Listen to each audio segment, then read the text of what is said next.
Hello student, welcome to our class sir Imran account की class.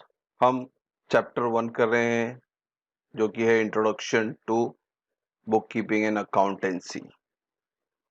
ये आपके स्टैंडर्ड 11th का कॉमर्स का टॉपिक है एज पर न्यू सिलेबस 2020-21। ये आपके महाराष्ट्र स्टेट बोर्ड का न्यू सिलेबस है। ये हम पार्ट वाइज करेंगे। फर्स्ट चैप्टर आज हम कर रहे हैं वो है पार्ट 1 कर रहे हैं, इसके बाद हम पार्ट 2 बनाएंगे। So please watch part 1 and part 2 for better understanding। तो सबसे पहले मैं बच्चों लोग को कॉन्ग्रेचुलेशन करूंगा कि आपने कॉमर्स सब्जेक्ट सेलेक्ट किया। और हम जो कर रहे हैं वो है आपका चैप्टर सब्जेक्ट जो है बुक कीपिंग एंड अकाउंटेंसी, जिसमें हम इंट्रोडक्शन आज करने वाले हैं बुक कीपिंग एंड अकाउंटेंसी का। बुक कीपिंग एंड अकाउंटेंसी ऐसा नहीं है कि खाली अकाउंट के लिए, ये आपके डे टू डे लाइफ में भी ये इस्तेमाल होता है। आप सुबह से लेके शाम तक अगर कैलकुलेशन करें तो सारे चीज़ों में आपका बुक कीपिंग इन्वॉल्व होता है। आप सुबह उठ के नाश्ता करते हैं, फिर खाना खाते हैं, फिर बाजार जाते हैं, डैडी जॉब पे आते हैं, मम्मी घर के काम पे लगती हैं। तो सारे आप ये कर बेसिक घर की बात कर रहा हूँ मैं। तो इस सब में आप देखेंगे ये बुक कीपिंग इन्वॉल्व है, क्योंकि यहाँ पे आप देखो हर जगह पैसे का लेन देन है।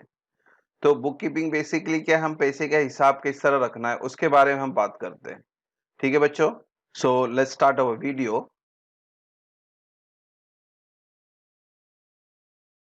बिस्मिल्लाहिर्रहमानिर्रहीम। तो पहले हम बात करेंगे इंट्रोडक्शन की, बुक कीपिंग है क्या। तो book keeping is related with recording of business transaction for all activity related to money or money's worth for decision making required by government, investor, customer and employee। ये introduction है book keeping का। इसको अब वापस से समझाता हूँ। Book keeping is related to recording business transaction. Business transaction यानी बिजनेस के अंदर जो भी गतिविधि होती है, जो भी चीजें होती हैं, गुड्स खरीदना, गुड्स बेचना, सैलरी देना, भाड़ा वगैरह देना, लाइट बिल भरना, बहुत सारी चीजें होती है बिजनेस के अंदर, उस सबको ट्रांजेक्शन कहते हैं। तो उस ट्रांजेक्शन को आपको रिकॉर्ड करना है। ऑल द एक्टिविटी, जो एक्टिविटी मैंने बताई, लाइट बिल भरना है, सैलरी देना है, रेंट देना है, गुड्स बेचना है, गुड्स खरीदना है। रिलेटेड टू मनी और मनी इज वर्थ यानी सिर्फ पैसे के बारे में और पैसे से रिलेटेड है वो। फॉर डिसीजन मेकिंग, तो आप जब रिकॉर्ड कर लोगे ये सारी चीजें, तो आपको डिसीजन लेने आसान होगा कि भाई हमने गुड ज्यादा परचेज तो नहीं कर लिया, हमने गुड ज्यादा बेच तो नहीं दिया। और ये book keeping he required by, required यानी किसकी, किसको किसको जरूरत है इसकी। पहली बात तो गवर्नमेंट को जरूरत है, क्योंकि आपको at the end of the year आपको टैक्स भरना होता है। तो गवर्नमेंट को टैक्स भरने के लिए आपको बुक कीपिंग यानी पूरा रिकॉर्ड होना जरूरी है। क्या कमाया, क्या नुकसान हुआ, क्या फायदा हुआ। दूसरी जरूरत है रिक्वायर्ड बाय इन्वेस्टर। आपकी कंपनी में कोई अगर बाहर वाला इन्वेस्ट करना चाहे, आपकी कंपनी में पैसा लगाना चाहे, तो उसको भी बुक कीपिंग की जरूरत पड़ती है। वो देखेगा भाई कंपनी सही चल रही कि नहीं चल रही। फिर है कस्टमर। कस्टमर की जरूरत है, कस्टमर को पता चलना चाहिए कि भाई ये कंपनी जो प्रोडक्ट बना रही है हमारे लिए फायदेमंद है या नुकसानमंद है। कस्टमर को फुल सेटिस्फेक्शन होना चाहिए कि भाई कंपनी कोई गलत काम तो नहीं कर रही है। फिर है एम्प्लॉय। एम्प्लॉय की जरूरत क्यों है कि एम्प्लॉय खुद जब वो कंपनी में काम कर रहा है तो वो खुद चाहता है कि भाई ये कंपनी जिसमें मैं काम कर रहा हूँ वो कंपनी सही से चल रही है कि नहीं चल रही, मुनाफा हो रहा है, नुकसान हो रहा है, एंड ऑल दैट। तो इसके लिए हमें बुक कीपिंग की जरूरत होती है। अब चलते हैं हिस्ट्री ऑफ अकाउंटेंसी। ये जो अकाउंटेंसी हम जो कर रहे हैं इसका हमको इतिहास भी जानना जरूरी है। इसका इवोल्यूशन ऑफ अकाउंटिंग यानी शुरू कहाँ से हुआ। तो ये शुरू होता है ड्यूरिंग चंद्रगुप्त मौर्य, उनके टाइम से शुरू होता है। कौटिल्य, कौटिल्य कौन है ये, चाणक्य। ये जो आपने सुना होगा चाणक्य के बारे में। तो उन्होंने एक अर्थशास्त्र लिखा था जहां से अकाउंटिंग का प्रोसेस स्टार्ट हुआ था। और फिर बाद में उसको, उसका एक नाम हो गया देसी नामा। तो ये आपके ऑब्जेक्टिव वगैरह में काम आता है, इसको ध्यान से समझे। तो चंद्रगुप्त मौर्य के टाइम से, रिजिम से टाइम से एक थे कौटिल्य यानी चाणक्य, उन्होंने अर्थशास्त्र लिखा था, यानी अकाउंट के बारे में डिटेल उन्होंने लिखना स्टार्ट किया था। फिर बाद में उसका नाम पड़ गया देसीनामा। फिर 12th सेंचुरी में हम मुनीम जी करके एक यूज करते थे अकाउंट, यानी जो अकाउंटेंट, आपने पिक्चर वगैरह में भी नाम सुना होगा मुनीम जी करके। तो मुनीम जी वो जो पूरा अकाउंट का डिटेल रखते थे, और किसका, वो भी वेल्दी पीपल का, अमीर लोगों का, है ना। गरीब लोग की तो जरूरत ही नहीं पड़ती थी, जमींदार वगैरह होते थे पुराने जमाने में, तो उनका पूरा बही खाता वो संभालते थे। कौन संभालते थे?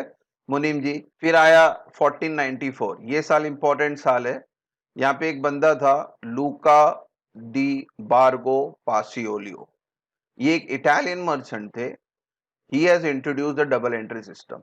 इन आज जो हम जो अकाउंट कर रहे हैं, या आगे पूरे वर्ल्ड में जो अकाउंट चल रहा है, ये भाई साहब के बदौलत है। कौन है ये? लूका डी बार्गो पासियोलियो। तो ये जो इटालियन मर्चेंट थे, इन्होंने बुक कीपिंग का एक्चुअल डबल एंट्री सिस्टम उन्होंने स्टार्ट किया था, और यहां से हमारा फिर डबल एंट्री सिस्टम स्टार्ट होता है। तो जो आज हम वो कर रहे हैं अकाउंटिंग सिस्टम, आप देखेंगे बैंक में हो, बिजनेस में हो, ये सब ये भाई साहब की वजह से स्टार्ट हुआ था। फिर आया 18th एंड 19th सेंचुरी, जिसमें इंडस्ट्रियल रेवोल्यूशन यानी बड़ी बड़ी कंपनियां फॉर्म होना चालू हुई। तो अब उनको भी बुक कीपिंग की जरूरत पड़ी कि भाई पूरा हिसाब किताब रखा जाए, क्योंकि छोटे मोटे पैमाने पे नहीं, बड़े बड़े पैमाने पे इन्होंने फैक्ट्रियां, बिजनेस स्टार्ट कर दिए थे। फिर आया 20th सेंचुरी, फिर मैनेजमेंट अकाउंटिंग की जरूरत पड़ी। अब अभी तक 19th सेंचुरी तक हमें सिर्फ हिसाब किताब देखना था कि कितना पैसा आया, मुनाफा क्या है। मगर 20 सेंचुरी से क्या हो गया कि अब वो खाली प्रॉफिट और लॉस की बात नहीं करता, अब वो कंपैरिजन करना चाहते कि भाई प्रीवियस ईयर मैंने कितना मुनाफा कमाया, इस साल मैंने कितना मुनाफा कमाया। तो अब मैनेजमेंट यानी प्रॉपर अकाउंट की अब जरूरत पड़ने लग गई 20th सेंचुरी में। फिर 21st सेंचुरी, जो आज का साल चल रहा है हमारा, ये करंट ईयर है हमारा 21st सेंचुरी। तो due to fast growth in business activity, अब बिजनेस एक्टिविटी और बढ़ गई है, ठीक है। फिर accounting has become a non separable, यानी अकाउंट अब बिजनेस से अलग हो ही नहीं सकता in this modern business world. तो आज के तारीख में आप अकाउंटेंसी को बिजनेस से अलग कर ही नहीं सकते, कि इतनी जरूरत पड़ गई हमें अकाउंट की कि आपको पूरा डिटेल बताना होता है कि भाई कंपनी मुनाफा कर रही है, लॉस कर रही है। आपको कंपैरिजन करना होता है प्रीवियस ईयर से, करंट ईयर से। फिर आपको सोचना होता है नेक्स्ट ईयर क्या करना है, नेक्स्ट ईयर की प्लानिंग क्या करनी है।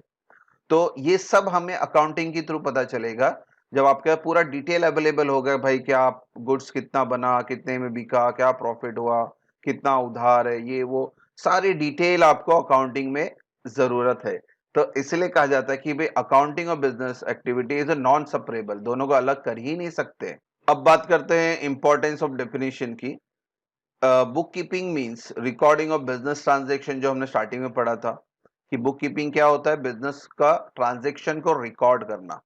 In the books of account, एक बुक बनाते हैं हम लोग, उसके अंदर रिकॉर्ड करते हैं इन सिस्टमैटिक वे। सिस्टमैटिक वे का मतलब 1 तारीख की एंट्री 1 तारीख को, 2 तारीख की एंट्री 2 तारीख को, यानी आप ऑर्डर वाइज इसको रिकॉर्ड करते हैं बिजनेस ट्रांजेक्शन को। Transaction record date wise. फिर फॉर एक्यूरेट बिजनेस रिजल्ट, क्यों डेट वाइज रिकॉर्ड करना है? क्योंकि आप एकदम परफेक्ट बिजनेस रिजल्ट निकाल सके कि एग्जैक्ट प्रॉफिट हो रहा है, लॉस हो रहा है। और ये कब होगा? फॉर ईयर एंड रिकॉर्ड, ये कब एंड में होगा? पूरे साल भर का हिसाब किताब करके आपको एंड में पता चलेगा आपका रिजल्ट क्या है, प्रॉफिट हुआ या लॉस हुआ। Book keeping as an art और साइंस, ये एक हुनर भी है, आर्ट बोलते हैं। साइंस यानी ये प्रूफ, जैसे हम लोग साइंस में फॉर्मूला वगैरह डालते हैं ना, जो आपको प्रूफ करता है कि भाई ये प्रूफ, यानी ये है, कंफर्म है, और ये यूनिवर्सल एक्सेप्टेड है, इसलिए इसको साइंस भी कहा गया है। Of systematic recording, classifying and summarising, तो सिस्टमैटिकली आप रिकॉर्ड करें, फिर उसको क्लासिफाई करें, यानी फिर डिस्ट्रीब्यूट करें हर एक डिवीजन में, फिर समराइज करें उसको, टोटल एक फिगर आप बताए कि भाई ये पूरा का ये निचोड़ ये निकला। The financial transaction of business, तो आप क्या रिकॉर्डिंग कर रहे हो, क्या क्लासिफाई कर रहे हो, क्या समराइज कर रहे हो? बिजनेस ट्रांजेक्शन को। Of a particular period, generally 1 year, यानी 1 साल का पूरा हिसाब किताब आप करोगे, पूरा हिसाब किताब रिकॉर्ड करोगे, क्लासिफाई करोगे, इसको समराइज करोगे। तो ये पूरा हमेशा याद रखें, आप जो भी अकाउंट करते हो तो वो 1 साल के लिए होता है। अब चलते हैं हम लोग कुछ डेफिनेशन की तरफ। डेफिनेशन आपके बुक में आप देखेंगे, रिचर्ड ई स्टारहेल्म का एक डेफिनेशन मिलेगा, नॉच कॉट का डेफिनेशन मिलेगा, आर एन कार्टर का डेफिनेशन मिलेगा और जे आर बाटली बॉय का डेफिनेशन मिलेगा। तो ये सारे डेफिनेशन आप पढ़ लें। मैं ये जे आर बाटली बॉय का डेफिनेशन ले रहा हूं, ये छोटा भी है और इजीली समझ में भी आता है बुक कीपिंग क्या है। तो book keeping according to J R Batliboi, book keeping is an art of recording business dealing in a set of a books. तो बुक कीपिंग एक हुनर है, आर्ट है, कला है हमारी, क्या है कि recording business dealing. Business dealing जो बताया मैंने, परचेज, सेल्स, मशीन खरीदना, फर्नीचर खरीदना, बिल्डिंग खरीदना, जमीन खरीदना, बिजनेस के एक्सपेंस होते हैं, सैलरी देना, रेंट देना, ये सारी बिजनेस डीलिंग है हमारी। उनको सेट ऑफ अ बुक में रिकॉर्ड करना। सेट ऑफ अ बुक यानी अलग अलग अकाउंट के लिए आप अलग अलग बुक मेंटेन करें।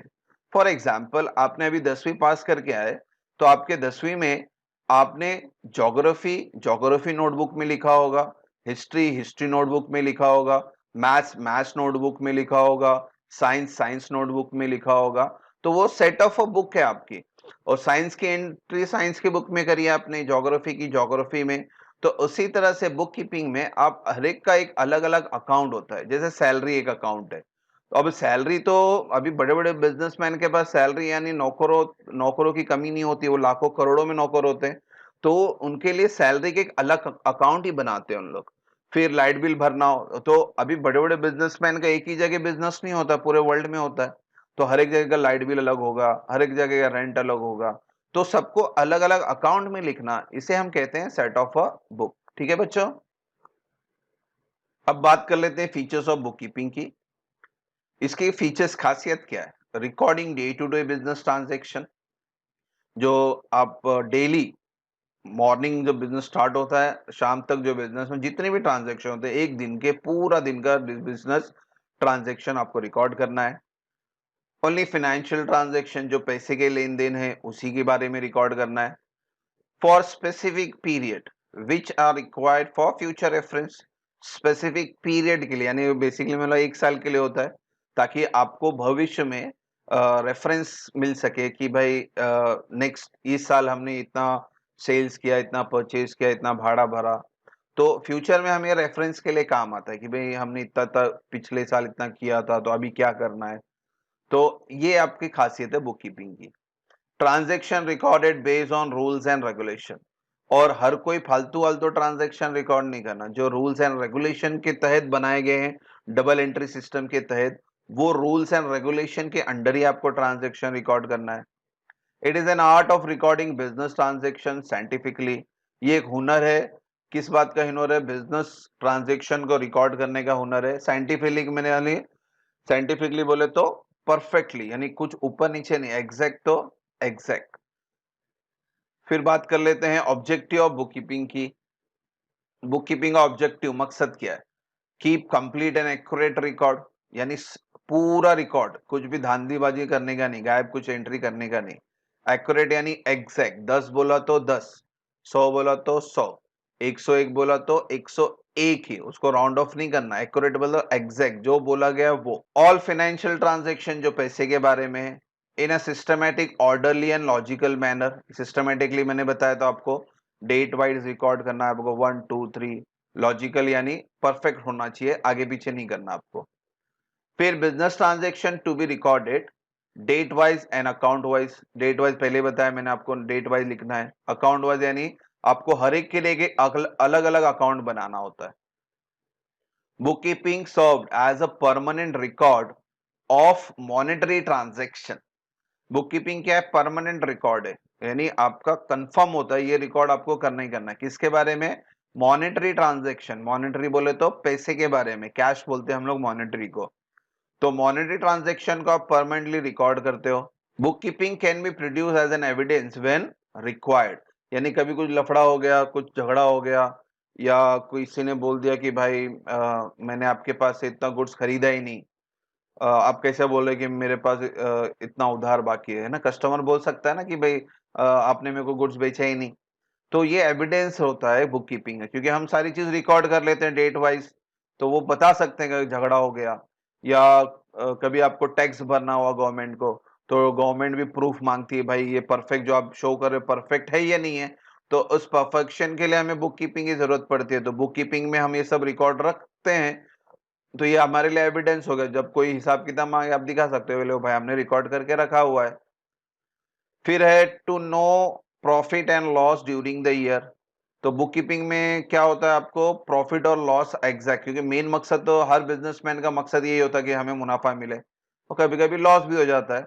तो आपको प्रॉफिट हुआ या लॉस हुआ ये किससे पता चलेगा, बुक कीपिंग से पता चलेगा। To know assets and liability of business. Assets यानी प्रॉपर्टी को बोलते हैं, लाइबिलिटी यानी लोन को बोलते हैं। तो आपके पास कितनी एसेट्स है, कितनी जायदाद वगैरह है कंपनी के पास, बिजनेस के पास। एसेट्स का एग्जांपल फर्नीचर है, बिल्डिंग है, मशीनरी है, कार है, ये हमारे एसेट्स है। तो इनका एग्जांपल यानी ये आपको पता करना है एंड में कि भाई मेरे पास कितने एसेट्स है। और लाइबिलिटी यानी मेरे ऊपर कितने उधार है, मैंने बैंक से लोन लिया है, मैंने सप्लायर से लोन लिया हुआ है। तो कितनी एसेट से कितनी लाइबिलिटी ये आपको पता चलती है बुक कीपिंग से। To know what businessman owes loan to other और what other owes to him, यानी बिजनेसमैन ने कितने जन को लोन दिया हुआ है और कितने जन से लोन लिया हुआ है, ये पता करने के लिए भी आपको बुक कीपिंग यानी पूरा रिकॉर्ड होता है उसके अंदर, तो उससे पता चल जाएगा। To know current year progress over previous year. तो आपको ये देखना है कि भाई करंट ईयर का जो प्रोग्रेस चल रहा है हमारा, उसको हम कंपेयर कर सकते हैं प्रीवियस ईयर के साथ, क्योंकि सारे डिटेल होते हैं हमारे पास। तो प्रीवियस ईयर से हम कंपेयर करते हैं कि भाई मुनाफा हो रहा है, नुकसान हो रहा है, प्रोग्रेस अच्छा हो रहा है, प्रोग्रेस पॉजिटिव में है, प्रोग्रेस नेगेटिव में है। तो सारे डिटेल आपको बुक कीपिंग से पता चल जाती है। It compare its financial result with other enterprises in similar line। यानी आप अपने आप को सामने वाले बिजनेसमैन से, यानी आपके जो सिमिलर लाइन का बिजनेसमैन है उससे आप कंपेयर कर सकते हो। जैसे टायर की कंपनी है, एमआरएफ है, टीवीएस है, ये टायर की कंपनी है, तो ये आपस में कंपेयर कर सकती हैं। बाइक वाले हैं, होंडा की बाइक है, बजाज की बाइक है, तो ये आपस में कंपेयर कर सकते हैं कि भाई सामने वाले का क्या फाइनेंशियल पोजीशन है, हमारा क्या फाइनेंशियल पोजीशन है, और हमने क्या मुनाफा कमाया, उसने क्या मुनाफा कमाया। सिमिलर लाइन यानी एक ही लाइन के बिजनेस का, कार वाले तो कार वाले में आपस में देखते हैं, मारुति है, होंडा है। तो इस तरह से हमने ऑब्जेक्टिव देखा। अब आगे चलते हैं।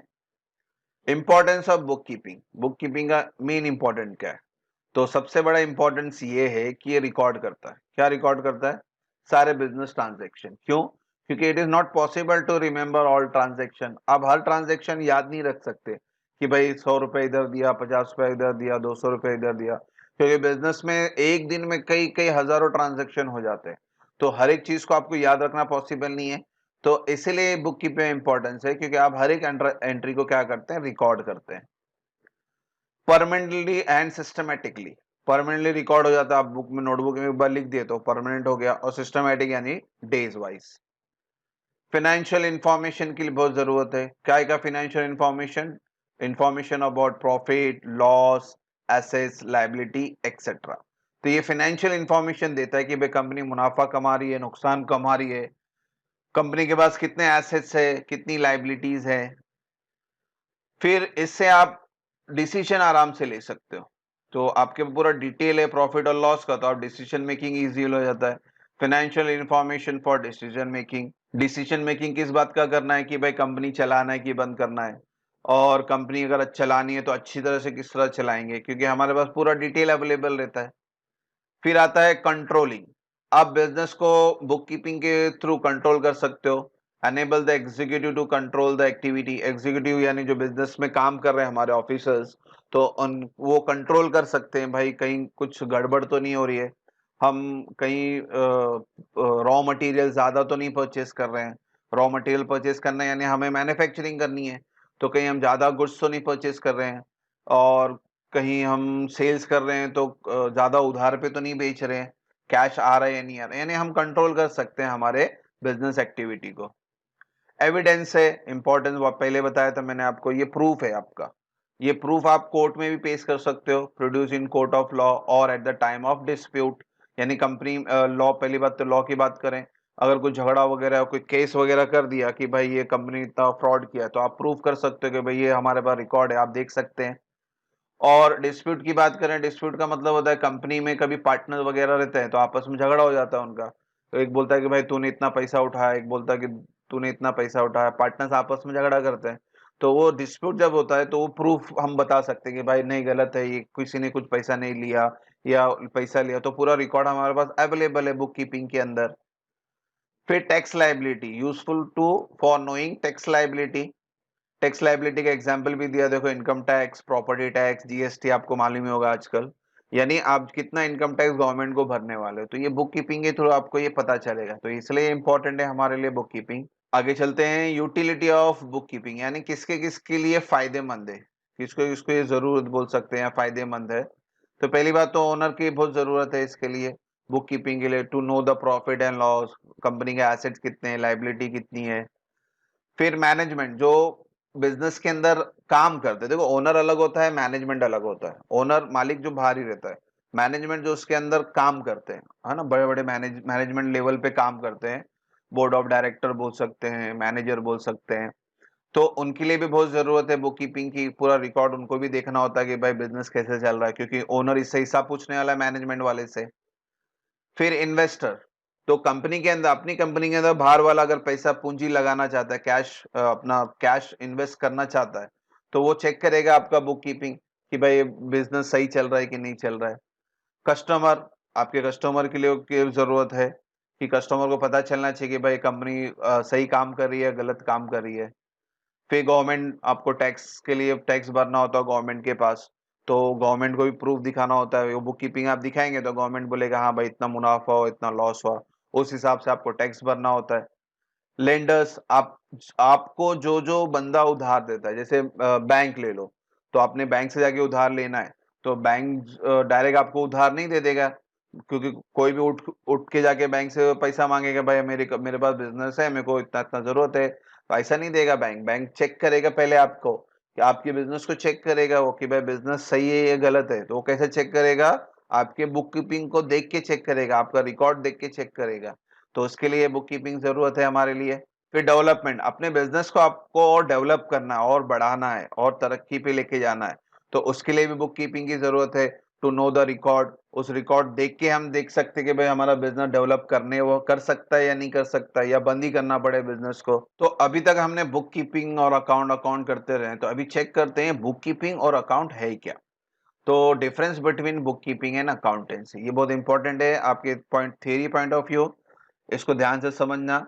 यहाँ पे देखो पॉइंट लिया है, बुक कीपिंग और अकाउंटेंसी, दो डिफरेंस देखेंगे हम लोग, क्या क्या इसका डिफरेंस है। पहला मीनिंग देखते हैं, बुक कीपिंग क्या है आपका, recording and classifying business transaction, आपको बिजनेस ट्रांजेक्शन रिकॉर्ड करना है, यानी क्या सेल्स हुआ, क्या परचेज हुआ, कितना एक्सपेंस हुआ, कितना इनकम हुआ, ये रिकॉर्ड करना है और उसको क्लासिफाई करना है। क्लासिफाई बोले तो मैंने बोला था account, different different account, salary account अलग, रेंट अकाउंट अलग, तो आप क्लासिफाई करो कि भाई ये अलग अलग अकाउंट है। अकाउंटेंसी में क्या होता है, रिकॉर्डिंग होता है, क्लासिफाइंग होता है, समराइजिंग होता है, एनालाइजिंग होता है, इंटरप्रेटिंग होता है, और फाइनेंशियल डेटा। तो आप अकाउंटेंसी और बुक कीपिंग में देखिए, यहाँ सिर्फ रिकॉर्ड और क्लासिफाई करके हमने छोड़ दिया, मगर अकाउंटेंसी में इसका आगे और क्लासिफाई होता है, ये इसको एनालाइज करते हैं। एनालाइज का मतलब आप तो होता है आपको पढ़ के आपको समझना है कि भाई बिजनेस कैसे चल रहा है। बुक कीपिंग में ऐसा नहीं, आप रिकॉर्ड कर दिया आपका काम खत्म हो गया, मगर अकाउंटेंसी में ऐसा नहीं है, उसको एनालाइज किया जाता है, इंटरप्रिटेट किया जाता है। आपका जो फाइनेंशियल डेटा आपके पास अवेलेबल होता है, उससे आप उसको जज करते हो, एनालाइज करते हो, भाई ये बिजनेस सही चल रहा है, गलत चल रहा है, वो पोजीशन जानना होता है आपको। वो चीज है अकाउंटेंसी। बुक कीपिंग क्या होता है, सिर्फ रिकॉर्ड करके आप छोड़ देते हो। स्टेज, बुक कीपिंग आपका प्राइमरी स्टेज है, यानी स्टार्टिंग में आप बुक कीपिंग में ही रिकॉर्ड करते हो, फिर उसके बाद आपका सेकेंडरी स्टेज आता है अकाउंटेंसी में। तो प्राइमरी स्टेज में आपने खाली रिकॉर्ड कर दिया, फिर सेकेंडरी स्टेज में आप उसको एनालाइज करते हो, फिर इंटरप्रेट करते हो, उसके बाद में जजमेंट देते हो कि भाई अकाउंट सही चल रहा है कि गलत चल रहा है। ऑब्जेक्टिव, इसका ऑब्जेक्टिव क्या है, रिकॉर्ड, बुक कीपिंग ऑब्जेक्टिव क्या है, record all financial transaction proper and systematic manner. तो इनका ऑब्जेक्टिव, इनका मकसद सिर्फ इतना ही कि भाई फाइनेंशियल ट्रांजैक्शन जो भी है उसको रिकॉर्ड करें प्रॉपरली और सिस्टमैटिकली, मतलब लिखते टाइम गलती ना हो, ऑर्डर वाइज लिखें। अकाउंटेंसी का ऑब्जेक्टिव क्या है? Prepare financial statement to communicate information. Financial statement बनाना है, आपको पूरा डिटेल शो करना है, ऐसा इस तरह से शो करना है कि जो बंदा पढ़ेगा इसको, उसको इजीली आपके कंपनी के बारे में इंफॉर्मेशन मिलेगी, उसे कहते हैं कम्युनिकेट इंफॉर्मेशन। तो जो आपने रिपोर्ट तैयार करते हो फाइनेंशियल स्टेटमेंट का, वो इस तरह से हो, आपका कंपनी का पूरा डिटेल उसमें आपको समझ में आ जाए सामने वाले को कि भाई कंपनी का प्रॉफिट है या लॉस है। ठीक है बच्चों। Responsibility, book keeping junior staff की रिस्पॉन्सिबिलिटी है और अकाउंटेंसी सीनियर स्टाफ की रिस्पॉन्सिबिलिटी होती है। तो जूनियर जो न्यू कमर बोल सकते हैं हम लोग, वो ये काम करते हैं, और जो सीनियर स्टाफ हो, जो पुराने बंदे हो जाते हैं, वो उनका रिस्पॉन्सिबिलिटी, क्योंकि यहाँ पे बुक कीपिंग में सिर्फ रिकॉर्ड करना है, तो रिकॉर्ड करने में कोई गड़बड़ नहीं, जो है वो लिख दिया आपने। मगर अकाउंटेंसी में क्या होता है, आपको एनालाइज करना होता है, इंटरप्रेटेट करना होता है कि भाई प्रॉफिट हो रहा है, लॉस हो रहा है, नुकसान में है, फायदे में है, पूरा डिटेल आपको शो करना होता है। तो ये बड़ा सीनियर लोग की रिस्पॉन्सिबिलिटी है। फिर देखते हैं आउटकम। बुक कीपिंग से आउटकम है क्या हमारा? Basically result in journal and ledger. तो बुक कीपिंग के बाद हम क्या करते हैं? जर्नल करते हैं और लेजर। ये एक अकाउंट है, ये हम जब हम आगे लेक्चर करेंगे इसके ऊपर, तब हम डिटेल में पढ़ेंगे। तो अब फिलहाल इतना समझ लो कि आप ये रिकॉर्ड ही करना होता है आपको जर्नल में और लेजर में, यानी आपका जो ट्रांजेक्शन है आप उसको रिकॉर्ड कर लेते हैं। और अकाउंटेंसी का आउटकम क्या है? अकाउंटेंसी में जो ये जर्नल लेजर आपने रिकॉर्ड किया है, इसके बेस पे अकाउंटेंसी में वो ढूंढते हैं कि भाई प्रॉफिट हो रहा है या लॉस हो रहा है। और लास्ट में आप एक बैलेंस शीट बनाते हो। बैलेंस शीट बोल दो तो ये एक स्टेटमेंट होता है, जैसे हमने यहाँ पे भी वो वर्ड यूज किया था फाइनेंशियल स्टेटमेंट। तो बैलेंस शीट भी एक तरह का फाइनेंशियल स्टेटमेंट है, जिसको देख के आप डिसाइड कर सकते हो ये कंपनी सही है या गलत है। क्योंकि बैलेंस शीट में ना आपको पूरा डिटेल मिल जाता है बिजनेस का, कि बिजनेस के पास कितनी प्रॉपर्टी है, कितने एसेट्स है, कितने लोन है, यानी लाइबिलिटी कितनी है, पूरा डिटेल आपको बैलेंस शीट से पता चलता है। तो बुक कीपिंग आउटकम क्या है? आप खाली रिकॉर्ड कर लो जर्नल लेजर में। और अकाउंटेंसी का आउटकम क्या है? ये आपको प्रॉफिट एंड लॉस बताता है, ये आपको बैलेंस शीट यानी फाइनेंशियल स्टेटमेंट बताता है। फिर पीरियड, बुक कीपिंग का पीरियड डे टू डे आपका जो डिटेल है आप वो लिखते हो डेली। मगर अकाउंटेंसी क्या होता है? ये पूरे साल का हिसाब रखता है। पूरा हिसाब पूरे साल भर में जो आपने ट्रांजेक्शन किया वो पूरा देखते हैं। बुक कीपिंग खाली क्या है? Day to day record. आज का जो रिकॉर्ड हो आज लिखेंगे, फिर कल का रिकॉर्ड, फिर परसों, फिर ऐसा डे वाइज रिकॉर्ड लिखते जाएंगे। मगर अकाउंटेंसी में क्या होता है? ये पूरे साल का हिसाब एक साथ देखते हैं कि पूरे साल भर में क्या हुआ।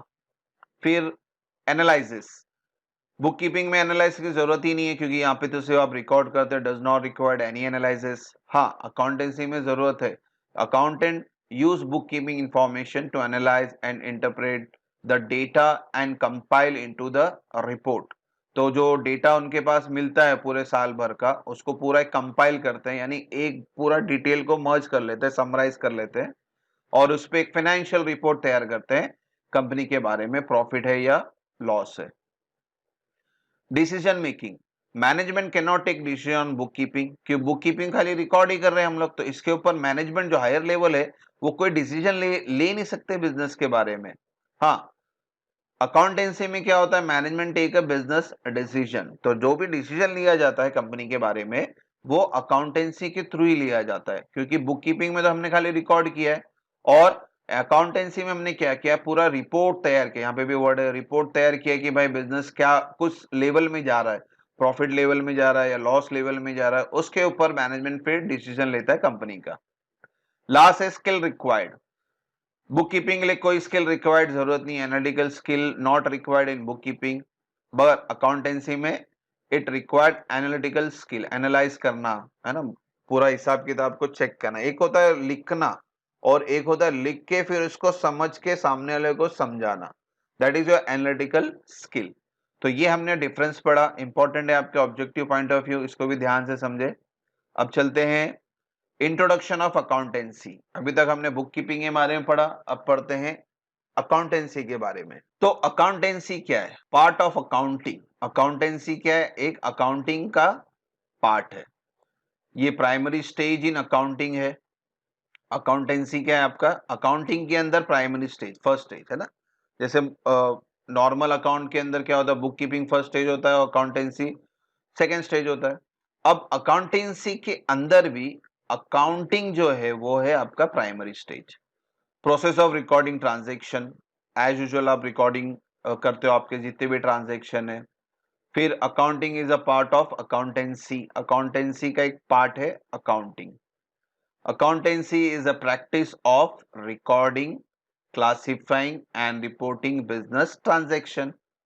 These are universally accepted accounting principles. तो accounting है क्या, वापिस से समझाता हूं। Accountancy is a practice of recording, classifying and reporting. किसके बारे में, business transaction के बारे में। These are universally accepted, यानी पूरे वर्ल्ड वाइड ये एक्सेप्ट होता है, क्योंकि अकाउंटिंग जो प्रिंसिपल है ये खाली इंडिया में नहीं पूरे वर्ल्ड में चलता है। तो ये जो अकाउंटिंग आप रिपोर्ट बना रहे हो तो पूरे वर्ल्ड में चलता है ये, तो इसलिए अकाउंटिंग प्रिंसिपल फॉलो करते हैं हम लोग। आगे देखते हैं method of accounting system. Accounting system के मेथड क्या है, पहले है कैश बेसिस, यानी कोई भी ट्रांजेक्शन जो कैश पे होता है।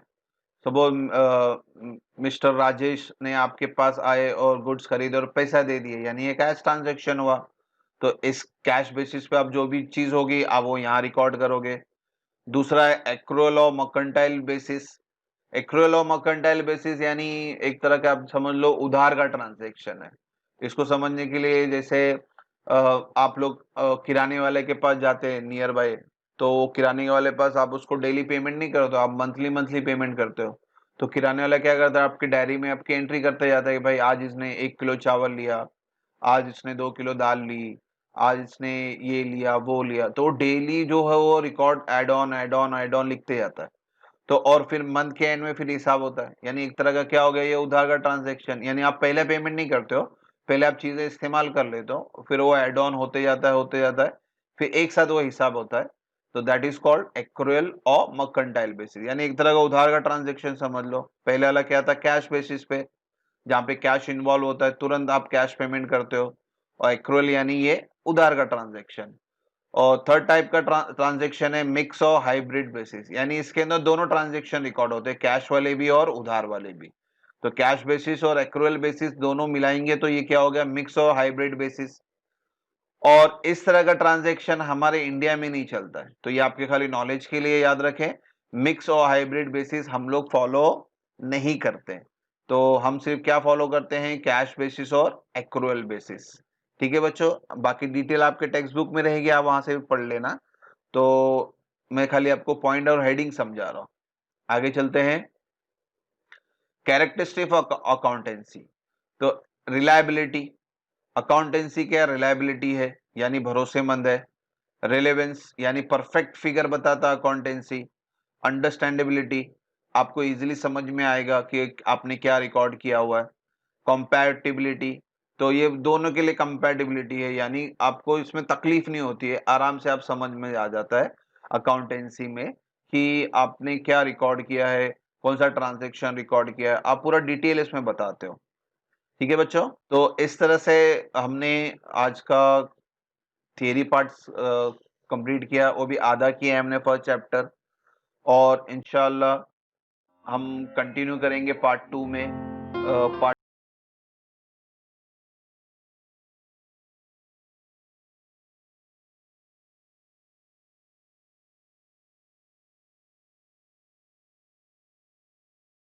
टर्मिनोलॉजी, यानी अकाउंट के अंदर कौन से वर्ड आपको इस्तेमाल करने हैं। आप बेसिकली जो नॉर्मल वर्ड यूज करते हो, जैसे आप फॉर एग्जांपल हो, जैसे आप बोलते हो कि भाई दुकान में कस्टमर आया, तो कस्टमर आप वर्ड यूज करते हो, ठीक है, मगर अकाउंट में कस्टमर को हम क्या बोलते हैं, तो वो अकाउंट में हम कस्टमर को डेटर बोलते हैं। तो इस तरह से ये टर्मिनोलॉजी ऐसी बहुत सारी होगी, उसके बारे में हम डिस्कस करेंगे। ठीक है बच्चों, होप सो को यहाँ तक कोई डाउट ना हो। Thank you for watching the video. God bless you.